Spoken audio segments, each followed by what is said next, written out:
Listen to those trumpets, huh?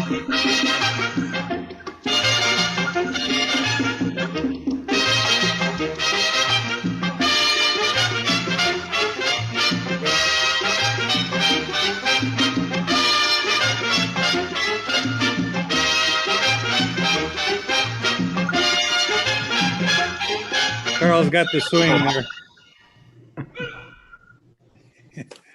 Well, hello, Rotarians. Thank you for joining us on St. Patrick's Day today. We don't have any I'll even start it with the bell now. Start the bell ringing here. Welcome to our Rotary Club meeting, and I'm hoping that we can get everything started here. March birthdays. Turns out that we don't have any. Nobody was born on this date in any of the years, and I'm trying to get rid of you guys so I can get my, here we go, my computer set up here. Oh man, I'm gonna have to do away with seeing all your handsome faces and do something here. Let me see. You've been hitting the green beer a little early? Yeah, I think so. Jeez, what pasó here? No, that's not it. That wasn't it. Well,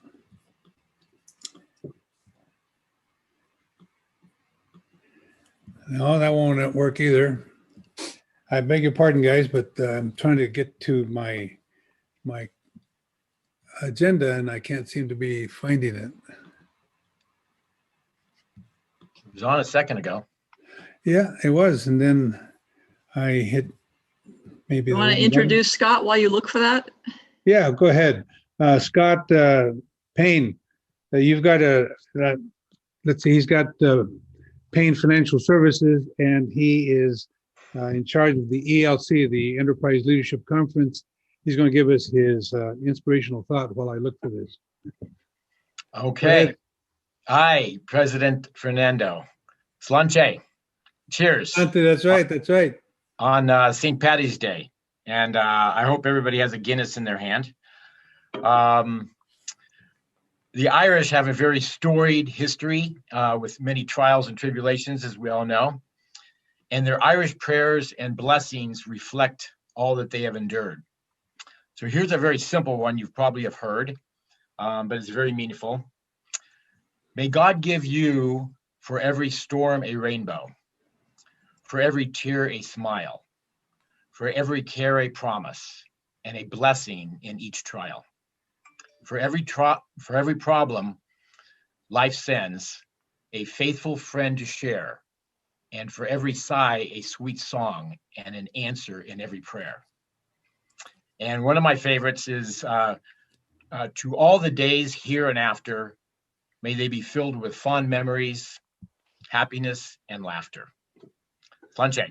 Wow, Sante, you got the Guinness there. There was a vote that voted that in favor. Thank you very much. Let's see. I am having to introduce now our County Supervisor, Joe Simidian, and there'll be a map that'll be showing up here shortly to tell you that he's got District 5 up near Palo Alto and all in Mountain View and Cupertino and so on. I first met Supervisor Simidian when he addressed our club when we were meeting at the Holiday Inn many years ago.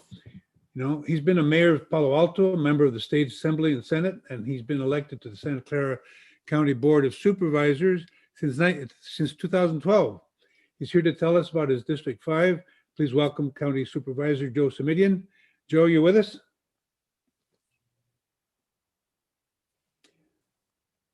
Are you muted? I don't see Joe as a participant right now. Well, we sent him the link this morning, and then I spoke with his staff, Kathy Sutherland. So, not Kathy, I spoke with one of his staff, and they did receive the link. So let's see what happened here. In the meantime, we can call on Dave Peterson, if you're there, Dave, and if whenever the supervisor shows up, we'll bring him in. Dave, are Dang, you that's an able? old picture. Well, that's best we can do, pal. What do you Time got? to redo pictures, I guess. Hey, everybody, thanks for taking a few minutes here to learn a little bit more about Interact and RILA. So I'm here to just present to that, John, if you'll kick that slide forward. What is Interact? Really simply put, it's a high school Rotary Club. That the support comes from us as a sponsoring club and the District 5170. Lots of little tidbits on the slide before you there. And this particular committee that you could be a part of is both Interact and RILA. And RILA is its own program put on by District 5170 and districts throughout the world of Rotary. It is essentially an awards program, but it's driven around developing leadership for the high school participants that would be a part of it. We sponsor the 5 schools listed there. In that sponsorship, what we basically do is provide them mentorship and scholarships along the way as it relates to things they could get involved in. But essentially, these are our future Rotarians or potential Rotarians. These Interact kids are generally all high school. You could be a little bit younger in middle school, but generally our focus has been around those high schools that are listed there. And it does require a direct, impactful participation with the schools. You have to plan to engage in them. This last year has been a bit of a fun challenge as it relates to interacting with them virtually, but it has worked. And in my next slide, you can see an example of that. You have Lincoln High School here, which has their leadership group pictured. Go Lions. The president, Ayaz Gomez, sent me this picture just the other day, and her dad is actually also a Rotarian here. So she's got a strong connection to our club, and we appreciate her work. She has been an amazing leader for Lincoln. Kathleen Wright, our Rotarian, has been a fantastic mentor to that group and would no doubt add to the fact that she has been a successful leader, and their group has remained active throughout the year. The next slide shows Santa Teresa High School, where I do my mentoring, and you can see they have actually sent me the pictures of that will be in their yearbook. I'm not sure how yearbooks will look this year for them, but the picture on your right is what they have taken. The president, Jenny, has also been a fabulous leader of the group. They have had about 50 kids attending on a regular basis and doing many, many different things within the community. It's amazing the actual way that they have taken to the internet and the virtual meetings that they have continued to host. So it's a real pleasure to be working with that particular high school. Summary of comments from the kids in my next slide. Basically, they've had their same challenges like us, recruiting their membership from the schools to keep active and going. And their biggest challenge has been the distance learning itself. And they all so look forward to a return to school, which I hope they're able to accomplish before the year gets out. And then, of course, stay that way as they move into the next year. And in my final slide, I would just summarize the idea that this is a pretty active committee. These 4 individuals that are listed there have directly engaged with the schools. They have contact with the school advisors that are our connection to the kids. Of course, before COVID, we would go live to the schools for a 20-minute meeting that those kids would have. They would have 30 to 50 kids in the classroom, and they would disperse shortly after their meeting. PowerPoint slides and the whole bit would occur. It was just an amazing thing, and they've turned that virtual. So I would certainly engage any of you Rotarians would like some more information. Feel free to reach out to me directly anytime, and I will give you as much as you need to know, and hope that you can join us. Thank you so much. Excellent, thank you. And Rotarians, if you want to work with students, Dave is the right guy to talk to. He is the chair of the committee, ELC committee.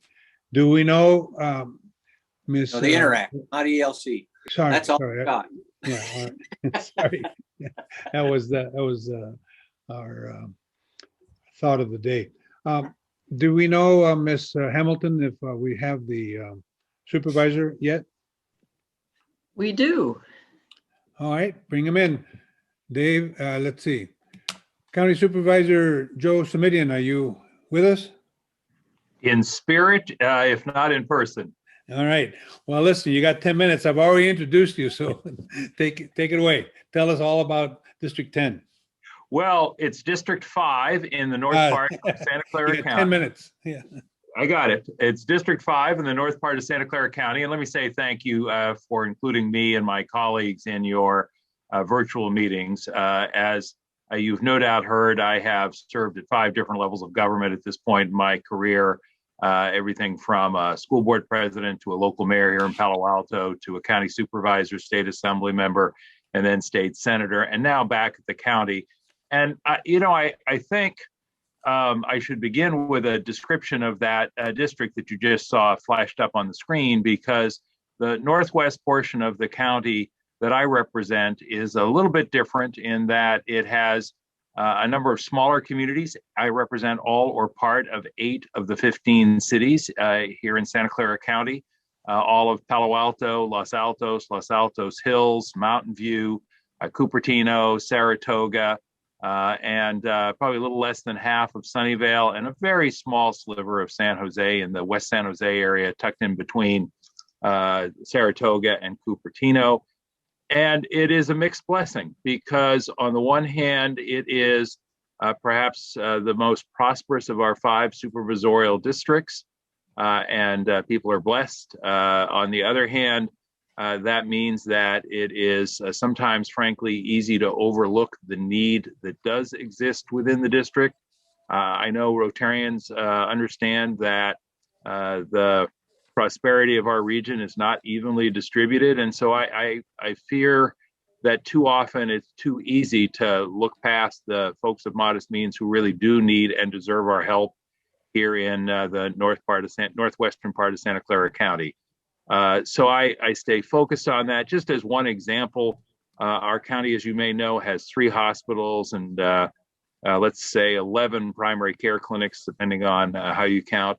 But none of those hospitals and none of those clinics are in the 5th supervisorial district, even though I represent 1/5 of the county and 400,000 folks. And I say that not by way of complaint at all, but by way of concern. Again, while the numbers of folks who need our help may be relatively smaller, they're struggling desperately to hang on as the cost of living goes up in our county generally, and particularly in the northwest portion of the county. So that is a concern that I have. As I say, we have a prosperous district, but we still have needs. Similarly, when the county's COVID vaccine distribution plan was first published, there was no indication that there would be any vaccination site anywhere in the northwest portion of the county. Our focus is and should be, in my view, on places of greatest need, including East San Jose and Gilroy. But again, 400,000 folks in the northwest portion of the county who need help and need a point of access and who need services from their county. So I have this challenge of pushing to make sure that issues that are of importance to my district get fairly addressed. On the other hand, I am always mindful of the fact that there is greater need throughout the county and want to be responsible and receptive to that.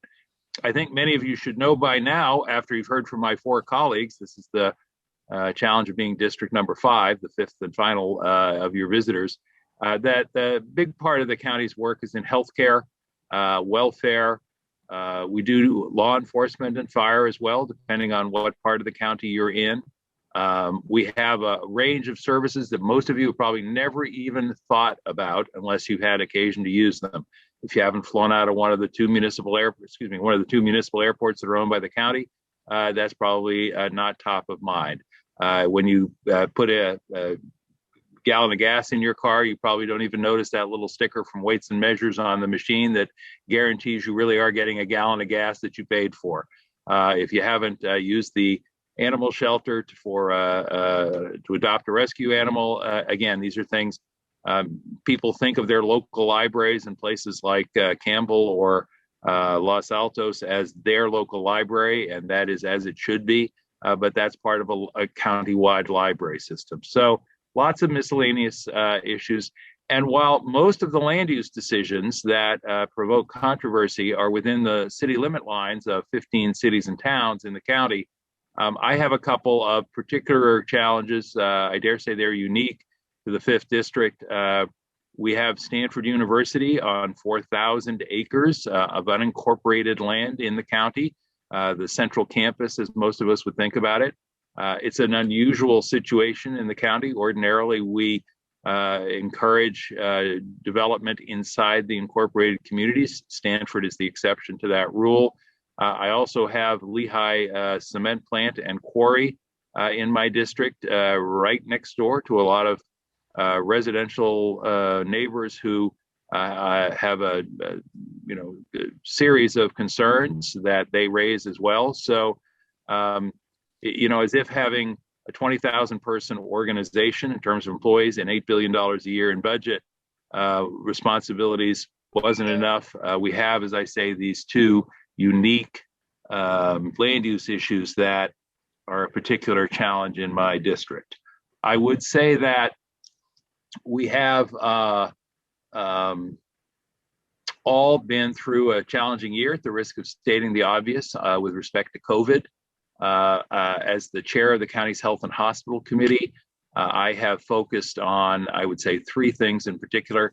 In the early going, testing. I think we were all hoping and or expecting that the federal government would lead the way in testing. That didn't happen.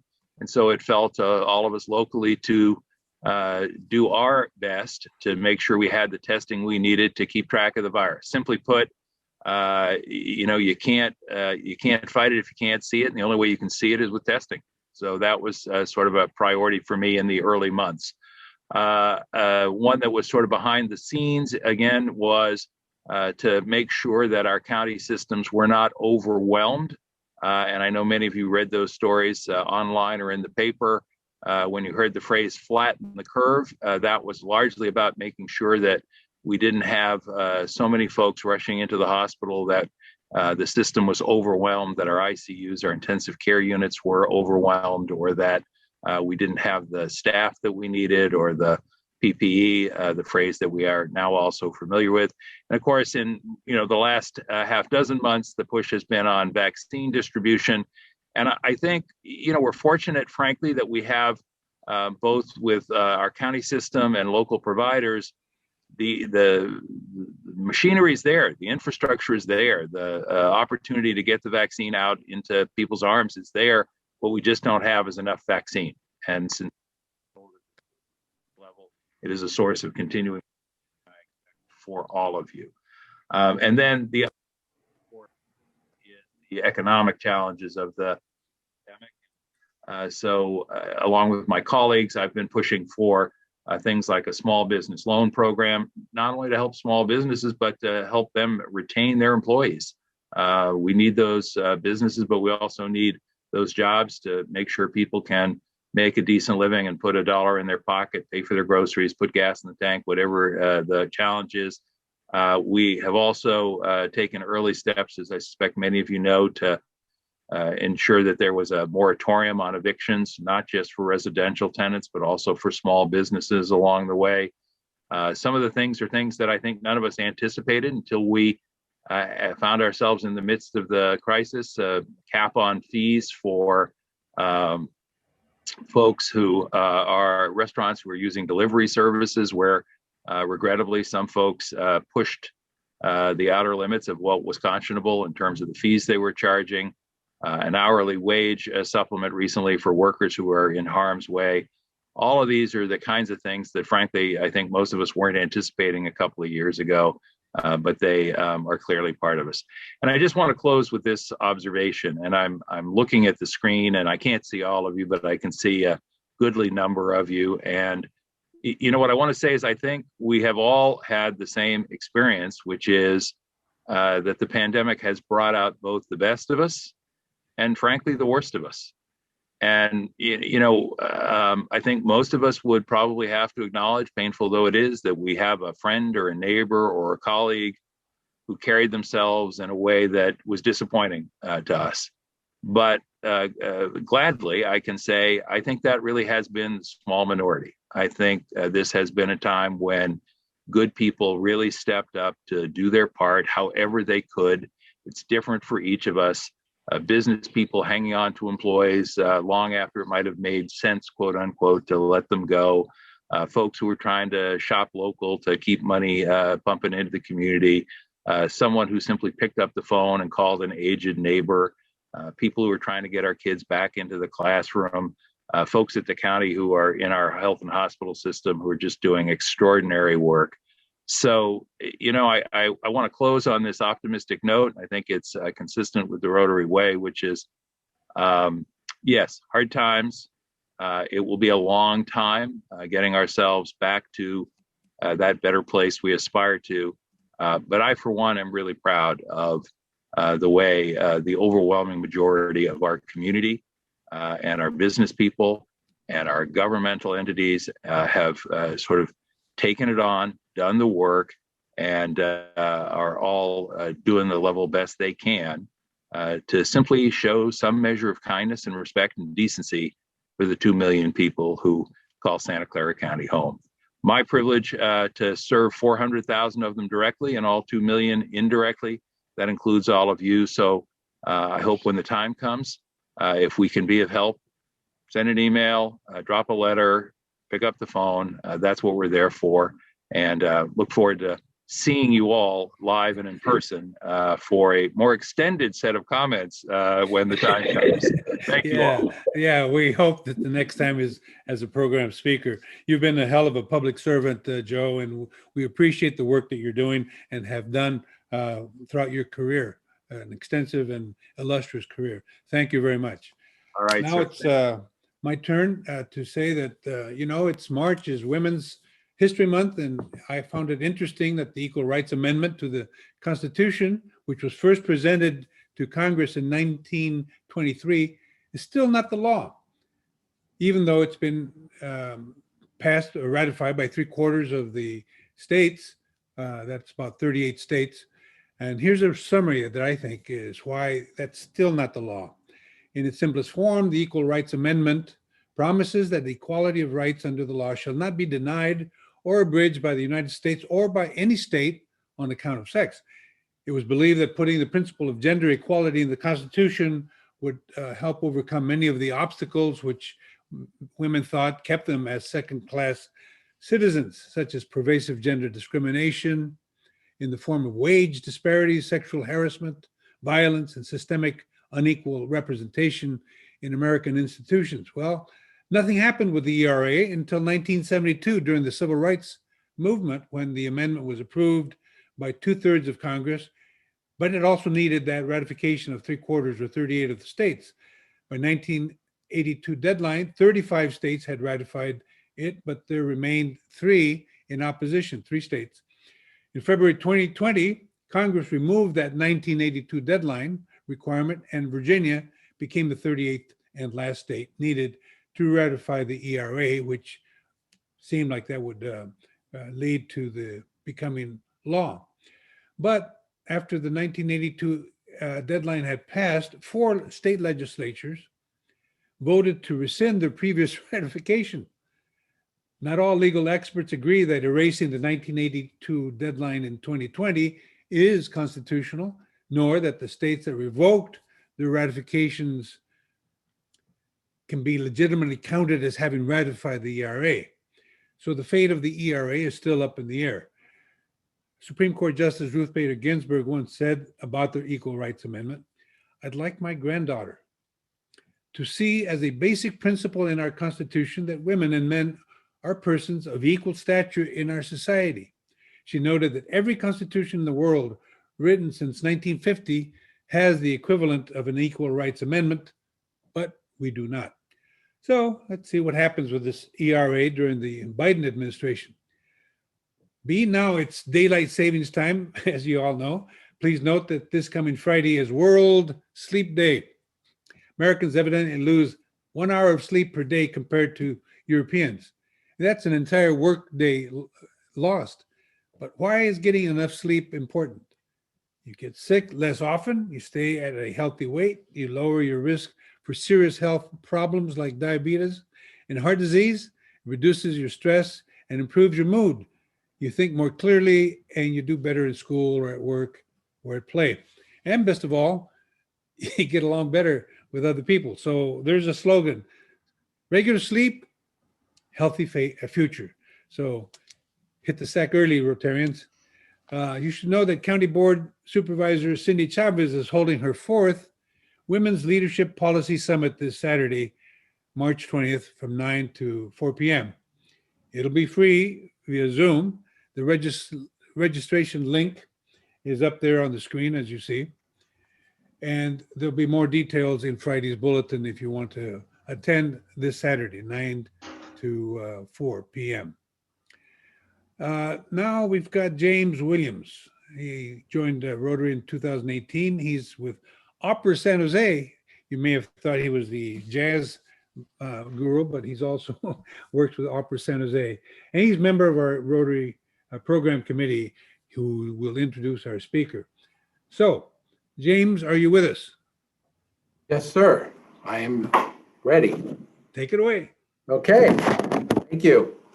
So I'm happy today to introduce Cassie Kifer. Cassie is a San Jose-based freelance writer and author of a recently published book, Secret San Jose, a guide to the weird, wonderful, and obscure. Her travel writing has been featured in National Geographic Travel, Delta Sky Magazine, Boaters Travel, and others. And whether you are a lifelong San Jose resident or a recent transplant, Cassie's book will introduce you to quirky and beautiful places in our town and share unusual stories about the city that rarely get told. I have a copy, and my own copy is lined with Post-it tabs of some weird and wonderful places in San Jose that I intend to explore. So, as always, if you have questions for the end of her speech, please put them in the chat. And now I welcome Cassie Kifer to Rotary. Hi, thank you so much, James, for that introduction, and to all of you for the opportunity to speak here today. I'm excited to be with you. Yeah, so I'm here to talk a little bit about some stories from my book, Secret San Jose, which came out last fall. You can see it here. You can find it at all of our local independent bookstores, major retailers, and through my website, secretsanjose.com. But Secret San Jose is an unconventional travel guidebook that features more than 85 unique stories about our community, places to visit, and things to do. In addition to some of the quirky and unusual stories, or the weird, I tried to share a lot of stories that share how our community came to be and highlight the contributions of people and organizations who aren't usually recognized. When I took on this project, I couldn't have expected the world that this book would launch into last fall, with the pandemic shuttering everything. California's worst fire season ever raging through our surrounding hills and everything else that was happening last year. But frankly, the book couldn't have come out at a better time. A lot of the stories that I included in here are pegged to places that you can visit and appreciate safely outdoors. And in the midst of a very challenging year, with all of us, staying home a lot more than usual, we're not traveling. It's a great time to learn about and appreciate our local community. So that said, today I wanted to share a few stories that I love and that I think are worth telling about San Jose. I'll try to connect these stories to broader themes that came up in my research and curation that I did for this book, and that I think come through over and over again throughout our history. So the first story I wanted to share is one that's of particular importance in this present moment that we're in. 5 Chinatowns, or where were San Jose's lost Chinatowns? So we all know of San Francisco's Chinatown, and probably LA's Chinatown too, made famous in the 1974 film directed by Roman Polanski. But did you know that San Jose had a Chinatown? 5 or 6 of them actually, depending on how you count them. And that's actually the story here. So back in the mid-19th century, Chinese immigrant laborers were instrumental in 2 major things happening in the American West, the gold rush and the construction of the Transcontinental Railroad. This work was grueling, but offered hope for a better future. So Chinese workers came to the US in search of opportunity. Whoops, sorry, getting ahead of myself.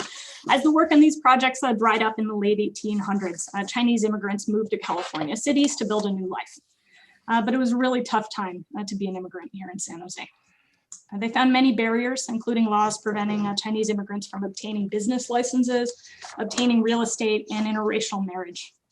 In 1907, the Expatriation Act, signed by President Teddy Roosevelt, actually made it so that even American-born women who married a Chinese man could be stripped of their US citizenship.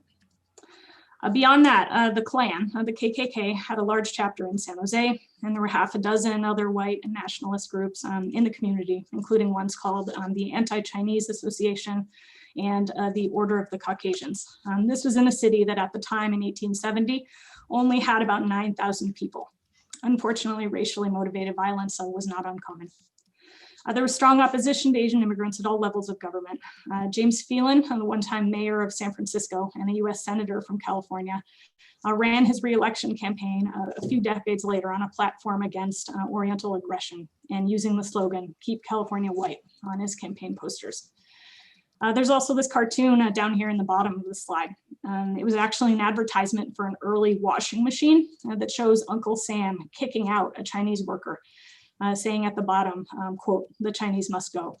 This was intended to show that this machine would prevent the need for Chinese laundry workers. Laundry work was a major industry for newly arriving Chinese workers at the time.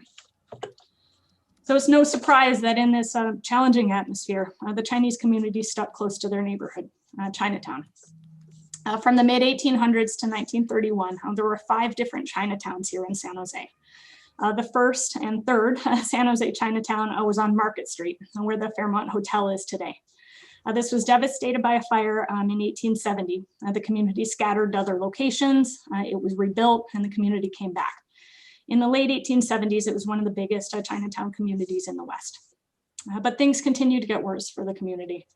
In 1886, San Jose hosted a statewide anti-Chinese convention. And the next year, the mayor and city council declared the Market Street Chinatown to be a public nuisance.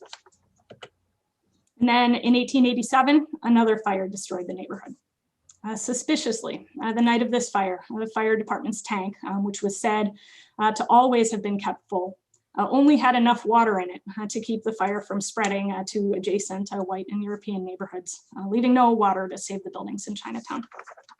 Today, you can see a small marker noting the site of this fire and the neighborhood on the back of the Fairmont building along Paseo de San Antonio.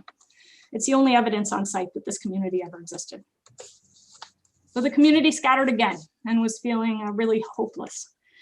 Luckily, not everyone in San Jose was against these immigrants. A local businessman and German immigrant named John Heinlein saw the plight of this displaced community and offered them a parcel of land that he owned on 6th Street between Jackson and Taylor Streets. This is where Japantown is today. So the neighbors rebuilt, this time as a gated community with fire-resistant brick buildings. You can see those here in these photos. Barbed wire fencing and a nighttime security guard. Though the world outside was still a mess, the community again had the relative safety of their neighborhood to retreat to. This final Chinatown came to be known as Heinleinville. The most important building in this town was the Ing Shing Bun Temple, or the Temple of the Five Gods, built in 1888 at Taylor and 6th Street. This building served as a community center and hostel for newly arriving immigrants. The first floor was a school where they taught calligraphy and Chinese literature to kids. And on the second floor was the temple, which had a massive gilded altar built in China depicting gods and figures from Chinese history. Over the years, the community started to decline as the Chinese population fell due to being driven out and single men being deprived of their ability to marry. Japanese and Filipino immigrants started to move into the area, seeking a place that seemed familiar with recognizable foods and folks who understood their challenges. This Chinatown paved the way for the vibrant community that we have in Japantown today. Though there's a lot of community opposition to it, over the years, the temple was eventually demolished in 1949.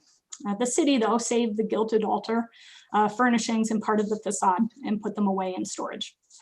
In the 1970s, the local Chinese American community here launched what I think was a pretty remarkable community campaign to protect and preserve our local history. They started a nonprofit and fundraising campaign to build a Chinese history museum and raised over $800,000 in just 4 years for this project. Today, in partnership with the city, this nonprofit wound up reconstructing the temple just as it was in the Heinleinville Chinatown. You can see an image of the building off here to the left. While the museum, featuring the gilded altar and displays on archaeological objects unearthed from the Market Street and other Chinatowns, have not yet reopened since COVID, you can see the exterior of the stunning temple today at History Park. It's a beautiful place and an important story, and I think one of San Jose's most unrecognized museums. So that brings us to the present and some related stories about this neighborhood and the resilience of this diverse and united local community. There will soon be another way to mark San Jose's lost Chinatowns. You might be familiar with the big development project that's happening at 6th and Taylor Streets in Japantown right now. As part of the project, they're building a new San Jose City Park. Community leaders from the local Japanese, Chinese, and Filipino communities came together last year to ask the city to, instead of choosing a name that pays tribute to the community's more well-known Japanese culture and history, to name the park after this last and final Chinatown. And last November, after a very long city council meeting filled with passionate public comment, the council decided unanimously to name this park Heinleinville Park.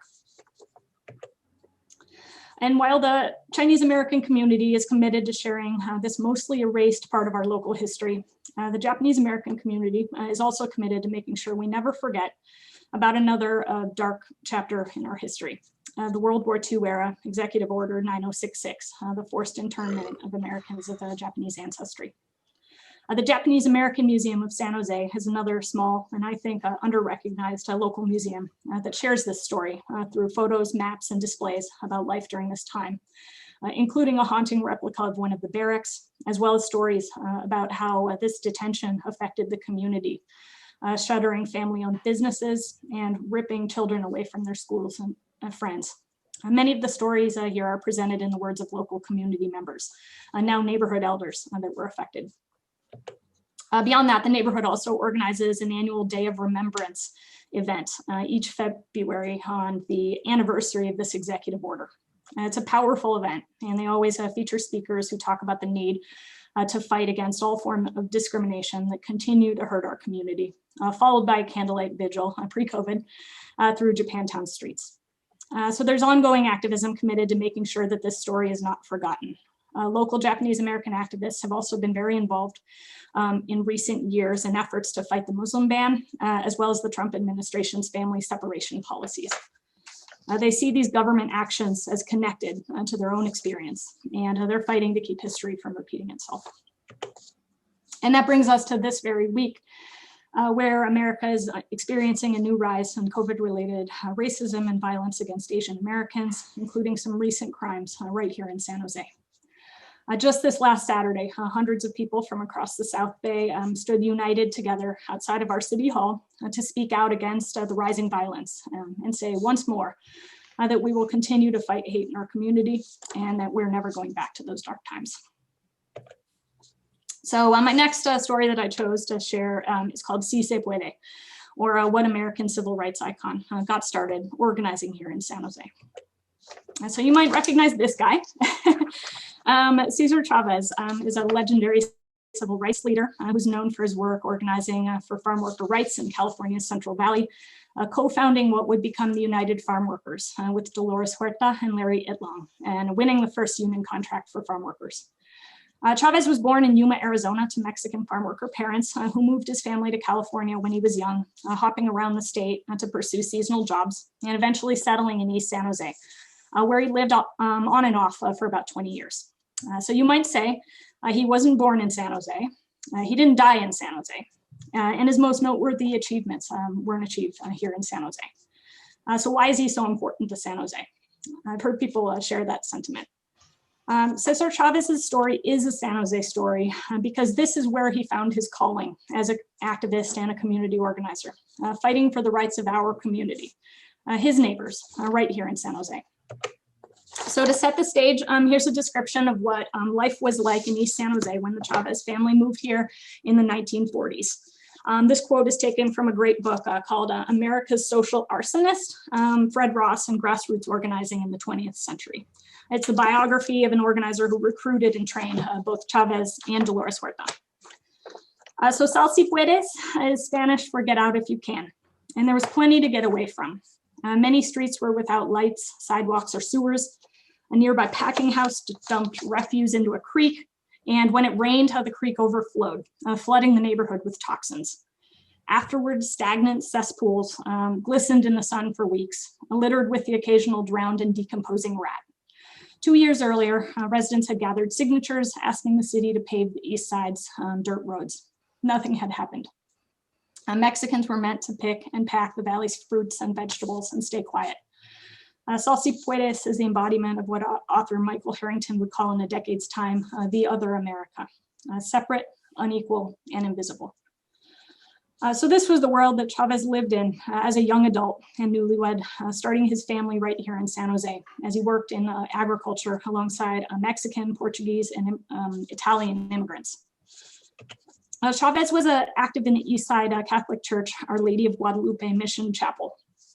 In 1952, Father Donald McDonnell got to know Chavez and identified him as a potential leader who could help organize his neighbors to push for changes in the neighborhood. And he introduced him to the growing Latino civil rights organization, the Community Service Organization, or CSO.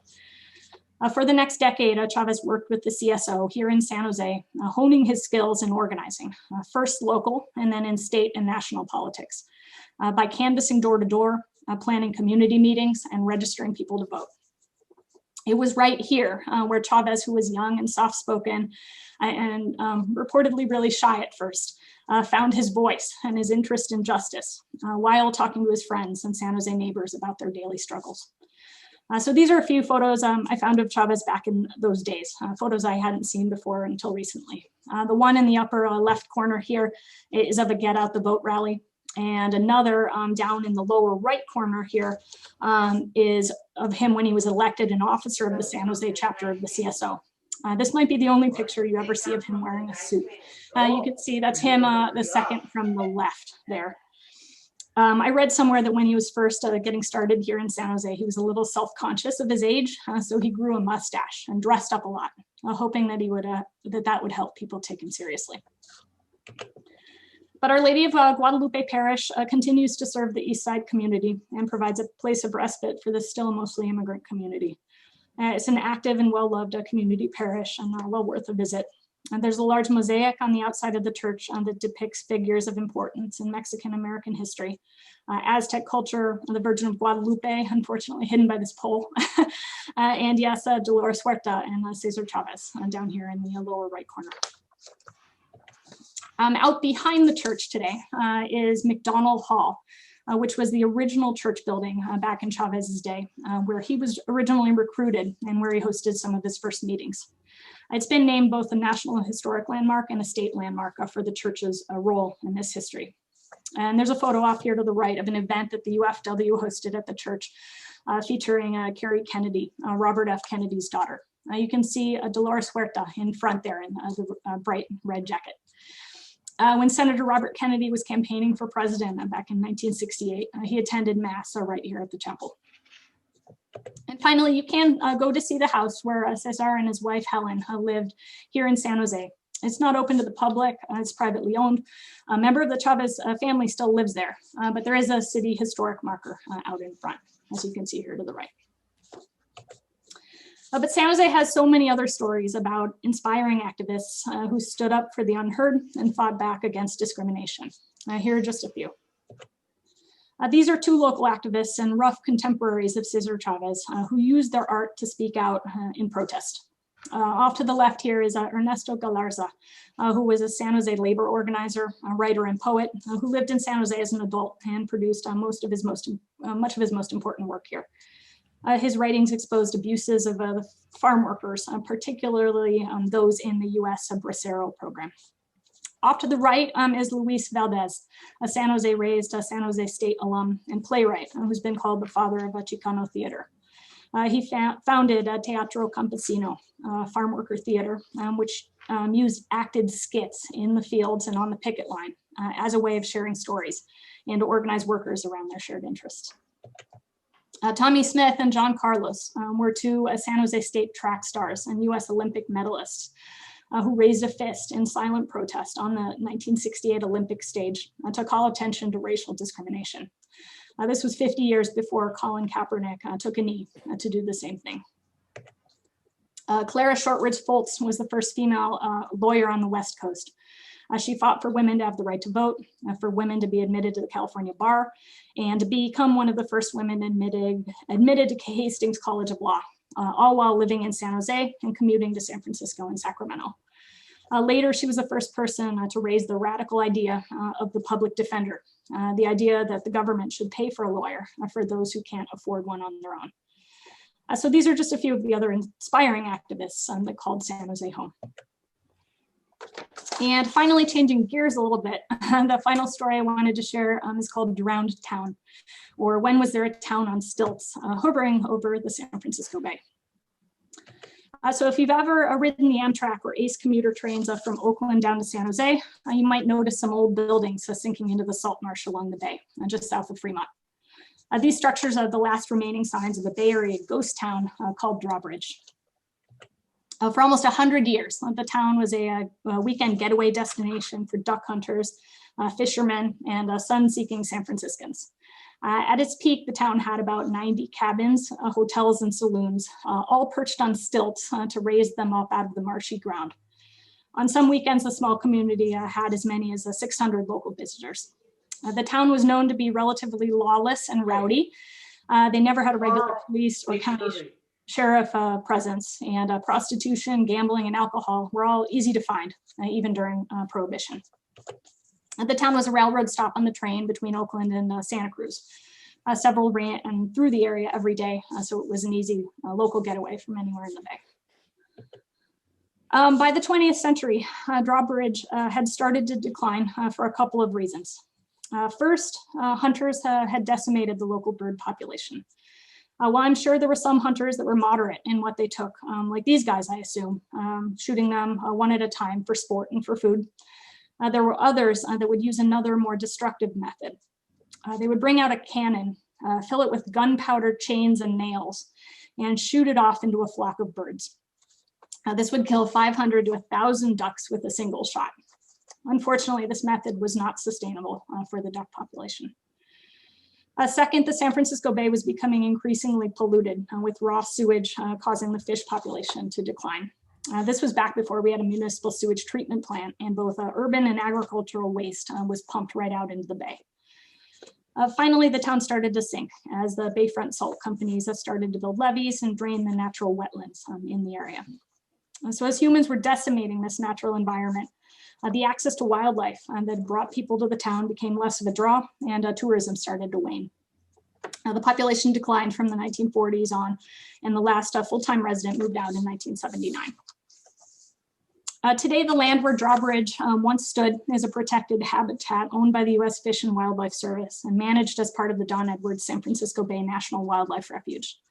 The last remaining structures on the site are decomposing and sinking into the marshland. While you aren't able to hike down to the old buildings themselves, trespassers are penalized with large fines. You can get pretty close by hiking along the Mallard Slough Spur Trail at the Wildlife Refuge. I visited just a couple of weeks ago and took this photo here off to the left with my 200mm lens. This protection effort has been a tremendous conservation success story. As the U.S. Fish and Wildlife Service and other agencies have restored the native salt marsh habitat along the bay and let this area go back to nature, the populations of several native and threatened wildlife species have started to rebound, including the salt marsh harvest mouse, which is endangered, only found here in the Bay Area, and a bird called the Ridgway's rail, both pictured here. But as climate change causes the bay waters to rise, those last signs of Drawbridge will continue to disappear.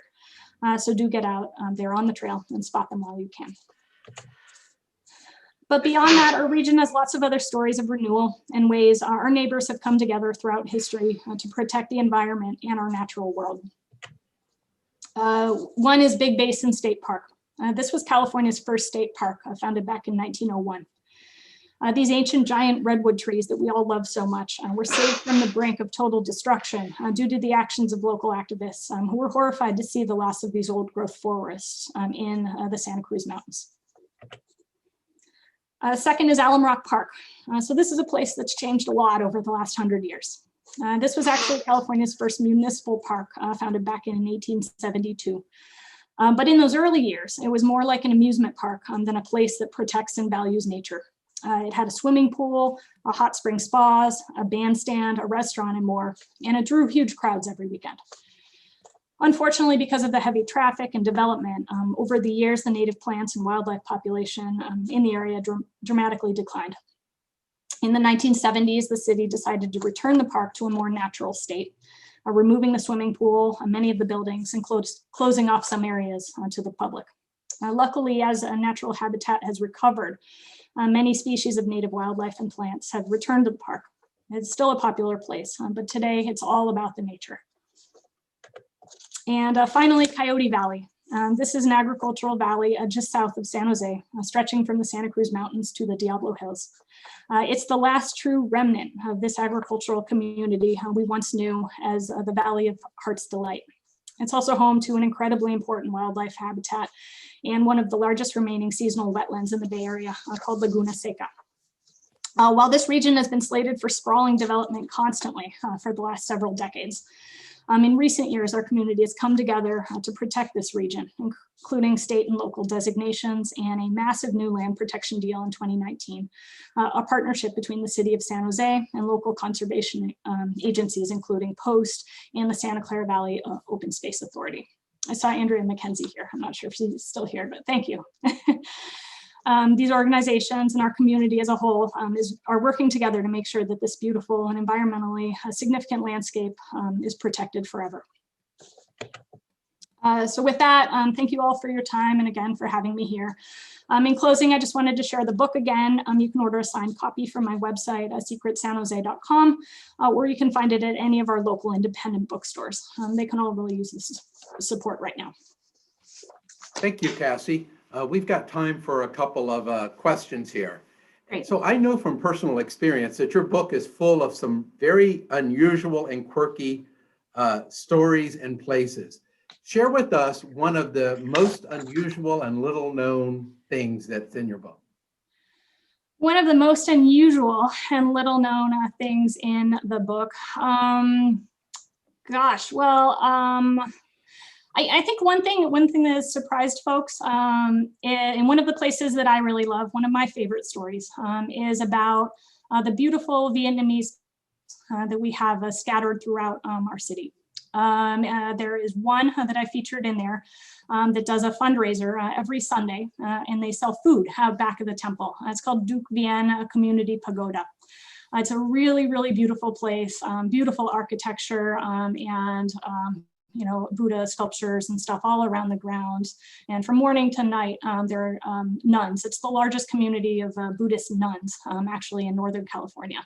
And you can hear them chanting in the temple through the whole day. I think that's one of the best places to go and find kind of home style Vietnamese food. They've been open through the pandemic for outdoor takeout.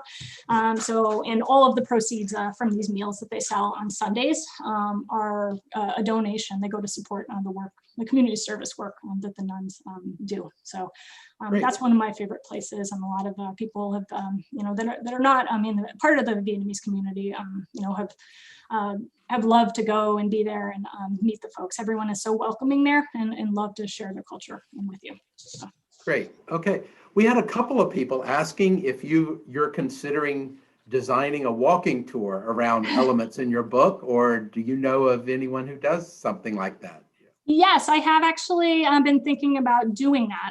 Walking tours, as you know, are difficult in San Jose because we're spread out. Everything's so spread out. There's a lot in downtown. In fact, there are two walking tours that are actually happening while you're waiting for whatever I plan. There are two wonderful walking tours. I assume they'll be wonderful, organized by Preservation Action San Jose. There's one happening later this month and another happening sometime in April. And they're doing two different walking tours, one of kind of the broader downtown district, I think down by the Fairmont and in that area. And then the second one is, I think in April, is of the St. James Square area there. So Great. Yeah, someone's recommending that you do it as a bicycle tour so you can cover more ground. That's a consideration. I love that, and that's great. Yeah, and the last question is, someone wanted to know, what was your inspiration for writing this book? Yeah, well, actually, I got lucky to get the opportunity to write this book. Secret San Jose is one of a series of books that the publisher, Reedy Press, has done, featuring quirky stories about cities around the country. So they actually reached out to me. I was recommended as a potential author of this by some friends I have at Team San Jose, our local visitors bureau, that were familiar with other writing I'd done about our city. So they reached out and said, hey, we're looking for a local travel writer. Do you know anyone?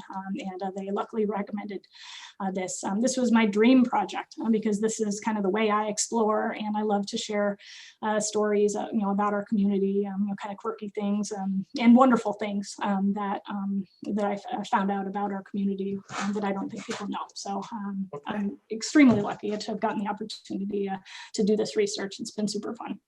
Great. Well, thank you so much for being with us today. And I encourage everyone to check out your wonderful book that I've enjoyed myself. Back to you, Fernando. Thank you, Thank you all so James, much. and thank you, Cassie. I grew up in East San Jose, and I know all of the guys you mentioned, and I grew up in all those areas, went to the churches that you pointed out. My mother and my aunt had their eulogies and their burials there at the Church of Guadalupe, so it's a very Wonderful. familiar place to me. I always thought that the name Sal Si Puedes was unique to East San Jose because it means get out if you can. Actually, the Spaniards would identify that on their maps of any place that was marshy in the wintertime when the rains came. It would get so muddy that they warned you, this area here, stay away from it in the wintertime because you'll get stuck and you won't be able to get out. So I was surprised to find that out because I always thought it referred specifically to the negative aspects of living on the east side where they didn't pave the streets. I lived in the east side, and I remember as a boy not having sidewalks, and in the wintertime it was muddy roads and muddy streets, and that was because the city did not put the sidewalks out there in East San Jose. That was part of that redlining that we talked about in a different program here at our Rotary Club. But yeah, you could have covered so much more, like the Vietnamese Museum and the Portuguese Museum. Both of those also next to the Chinese temple that you pointed out. They're there and they're fabulous. The Portuguese did a wonderful job, as did the Vietnamese, in recreating some part of their history that's there. So, Well, Fernando, several people have asked if Cassie could stay on after you dismiss the meeting so they could talk to her and ask some questions.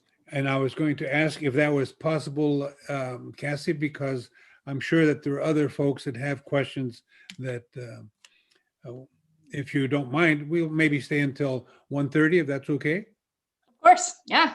Okay.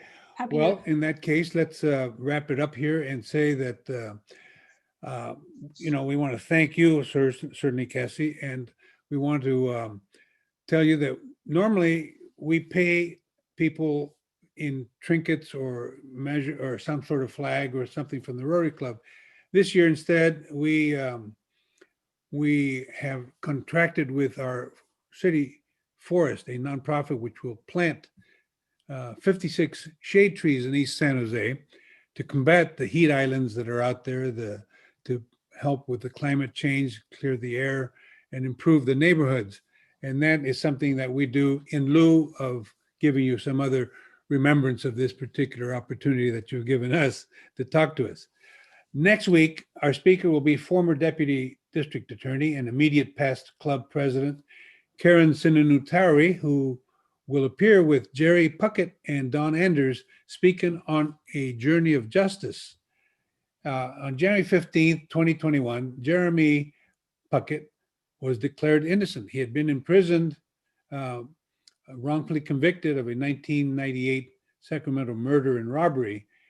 And from the time of his conviction to 2014, he tried to litigate his innocence without the help of any lawyers. Well, in 2014, a week after Karen Sinunutari retired from the Santa Clara District Attorney's Office, she began volunteering on the Northern California Innocence Project, and that was her first case. 2014, and in 2021, Jeremy was set free. So anyway, they're going to talk about this, and so we invite you all to tune in next week to hear Karen Sinunutari, Don Anders, and Jeremy Puckett, who's now a free man, and they'll tell you how he feels about being free. So let's go back now. Thank you. As I normally say, I quote my favorite immigrant governor, "Hasta la vista, Rotarians." The formal part of this session is over. We now can return back to our guest, Cassie Kifer, and to answer any questions that may occur to our listeners. We still have some folks out there that are still tuning in. So fire away, Rotarians. Yeah, so I will start. I've been looking in the chat right here. Arthur asked if there are substantive tours and lectures about the history of Chinese people in San Jose. I don't know of any tours. Of course, the Chinese Heritage Museum that is closed right now over at History Park. Keep an eye on them. They're going to be open again soon, I'm sure. And that's a wonderful place to go and learn. In the meantime, I looked into my references for the book, for this section that I did.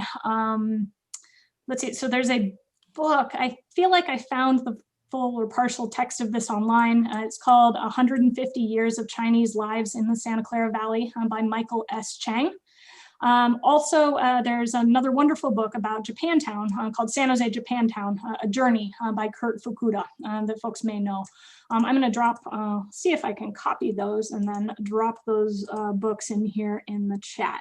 So those are things to look for. And those are really wonderful resources. While you're at that, Cassie, yes. While you're at that, History Park has a library there. And you can find out if you can stock your books over there, because they have other books about San Jose, other history.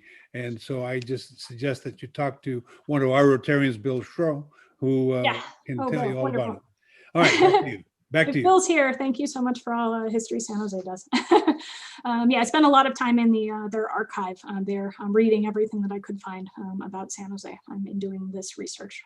They also have a little store that features some books. I don't think that is reopened since COVID, but they are encouraging another walking tour that folks should look for are the walking tours that they are doing at History Park. And so those are all outdoors, socially distanced. I think they're doing them every Tuesday and Thursday right now. And they share a lot of wonderful history of the buildings and the organizations that are all part of History Park. I feel like History Park is something that we all know. We've all been to events there, but not everyone understands that every single one of those buildings there is run by an independent, a nonprofit organization devoted to, archiving a part of our community's history. The Chinese Museum, the Portuguese Museum, the Vietnamese Museum, all of those are little independent groups that are committed to protecting this part of our history. Our Rotary Club is located there.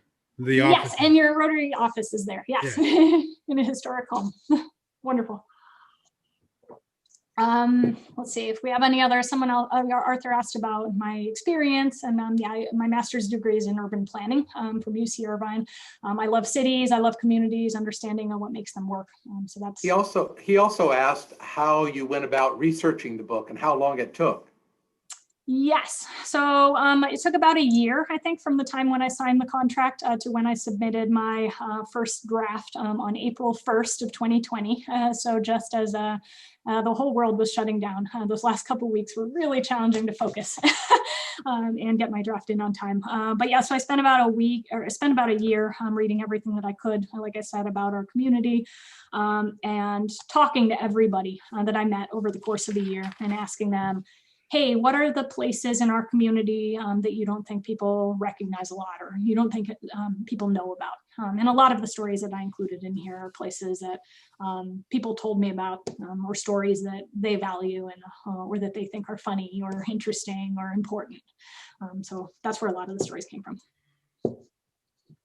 Yeah, Mr. Train himself, Rod Deardon Sr., just asked if you considered writing about the many miles of rail lines that used to be here. Yes, one of the 85 vignettes that is in here, or vignettes or chapters, they're very short. It's a very easy book to flip through and kind of look for stories. I did include a blurb kind of focused on the place that I pegged it to was the Trolley Museum at History Park, which documents the history of streetcars and some of our transportation history. And there's a huge, as Mr. Dearden said, there's huge, miles and miles of tracks of light rail and heavy rail train that crisscrossed all across the South Bay. And those were, as I call them, our earliest EVs. We think of EVs as electric cars today, but some of those streetcar lines were our earliest EVs. Anyone just like to unmute and ask Cassie a question? I'm curious if she could recommend any other books along these similar lines, specific to history here in the San Francisco Bay region. Yes, so there is one recent book. I don't have it here with me right now, but this came out this fall, like right after my book came out, and it's kind of similar. It's I call it an academic version of a history, or an academic version of Secret San Jose, but it's focused, if you are interested in kind of social movements and activism. For anyone that's interested in that kind of stuff, history, it's called A People's History of the San Francisco Bay Area. And it was written by a couple of, I think one of the professors is at Berkeley and another professor, but it documents stories of social movements and people's history all around the Bay, including the South Bay. And they included a lot of the stories that I actually included in here, but in a more academic Thank you. platform. So that's a really wonderful book. The best things that I think I read in doing the history are Swift Justice, the book about the story of Brooke Hart's abduction and the issues that surrounded the eventual mob hanging of the two purported criminals there. That was really wonderful. There's also a biography of Sarah Winchester that's fantastic. And let me see if I can look up that. Anyone remembers the name? If anyone knows the name of it, let me look it up. It was called Captive of the Labyrinth, Sarah L. Winchester, Heiress to the Rifle Fortune by Mary Jo Ignafo, who is a local historian. That was a really, really wonderful, wonderful book, and dig into the history, the real history of the Winchester Mystery House. Thank you again. Of course. This isn't my question, it's somebody else's question. It's Fulton's question, which I'm just reading to you.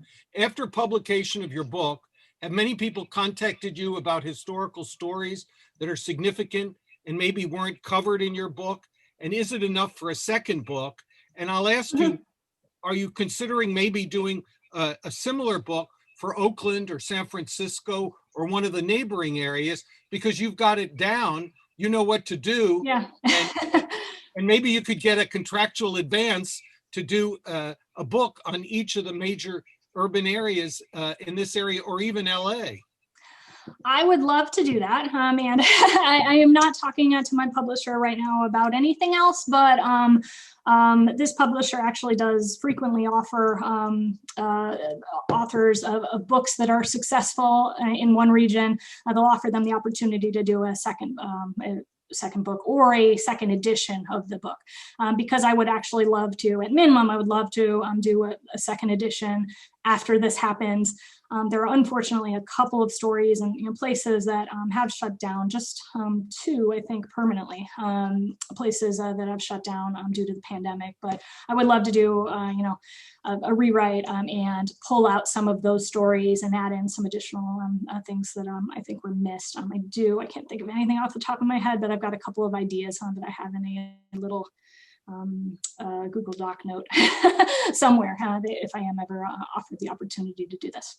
But yeah, I would love to research and do another book either about the South Bay, the region of the Bay that I love the most, or another area like the East Bay, for example. Any places to visit on the history of the orchardists, the water system, the co-ops. In terms of agricultural history, one of my favorite places is Marshall Cottle Park down in South San Jose. That's a relatively new county park in the county. Has a small agricultural heritage museum there in the park. Probably not open yet, but will be again soon. So look for that. That documents the history of some of the local families, including the Cottle family that owned land in that area. Did someone ask another question? In terms of the water system, our water district has some really fascinating tours pre-COVID, and they've converted those to virtual tours lately. One of the ones that I included in the book, because I think it's really fantastic, is a tour they were doing of the advanced water treatment plant up in North San Jose. And so this is a drinking water recycling plant that we have here in San Jose that's experimenting with ways to clean wastewater and make it more usable. It's not directly going into the water, as far as I know, it's not directly going back into our tap right now, but there are really amazing technologies that can be used to recycle water and get that back into the system to build a more resilient water system. They have a virtual tour that's on the water district's website.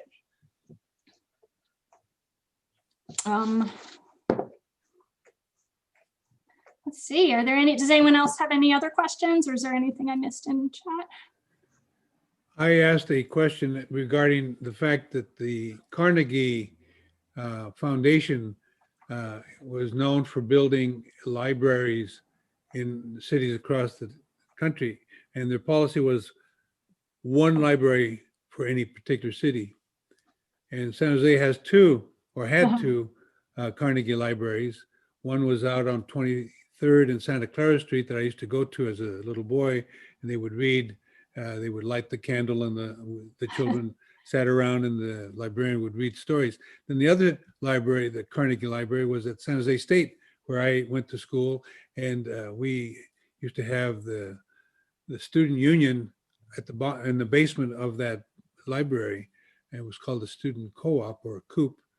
And they tore that down to build the Walquist Library. Then they tore that down to build the present library. But San Jose had two libraries. And the reason it had to is because we found out there was this limitation of one library per city.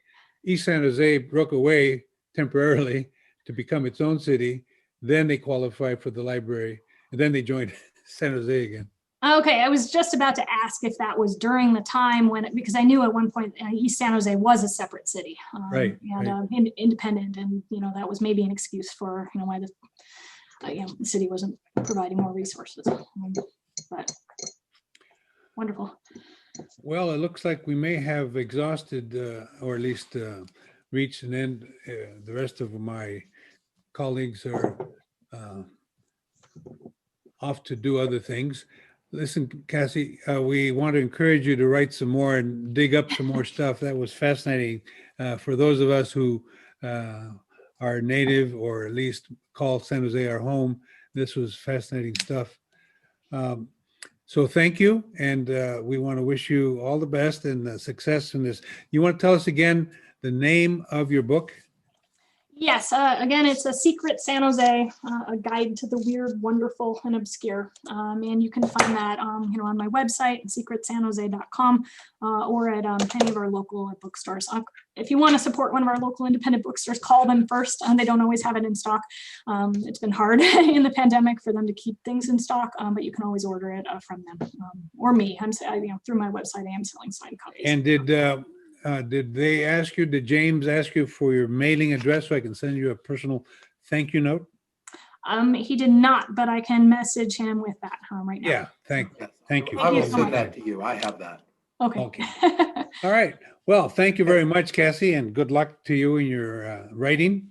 And Thank thanks, you. Rotarians, for a interesting afternoon with Cassie Kifer. Yeah, thank you, President Zezwit, and everyone. Happy Thank you. St. Patrick's Day.